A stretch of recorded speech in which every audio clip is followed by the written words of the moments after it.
parlent beaucoup trop fort, ils pètent les plombs sans aucune raison et chaque fois qu'ils se comportent en sale connard égoïste, ils te font « Ah, c'est un truc new-jerseyien, c'est du New Jersey !»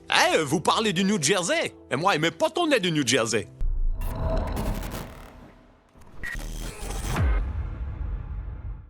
Tu l'auras compris. Un New Jerseyien, c'est un être qui est égomaniaque.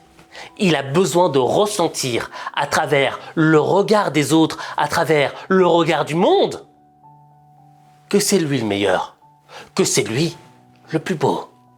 Et si tu remets en question cette beauté, tu vas manger les foudres du New Jerseyien.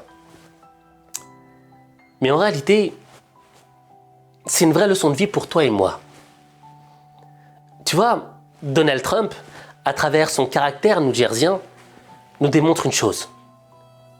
Il a besoin constamment d'être le numéro 1, d'être le premier. Il va pousser tout le monde pour être en avant sur l'affiche. Ça démontre un caractère dominant. Mais dominant, fragile. Il est là le paradoxe. Elle est là l'oxymore. Fragile parce que vulnérable.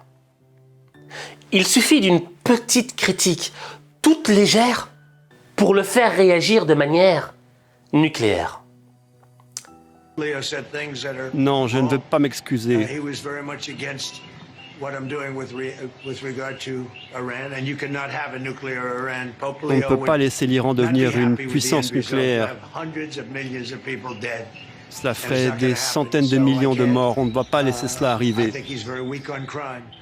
Je pense que le pape est très faible quand il s'agit de la criminalité. Moi, j'ai répondu au pape. Vous savez, son frère est très fan de nous, du mouvement MAGA.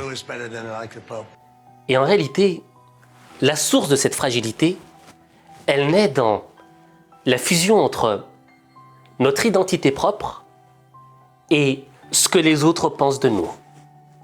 Donald Trump, c'est quelqu'un qui, dans sa perspective new-jersienne, ce qu'il est correspond à ce que les autres pensent de lui. Et donc, lorsque quelqu'un le critique, il a le sentiment qu'on l'attaque sur qui il est vraiment. Et les gens qui font cette confusion dans leur vie, ce sont des gens fragiles. T'as beau vouloir te faire passer pour un dominant, mais dans le fond de toi, t'es fragile.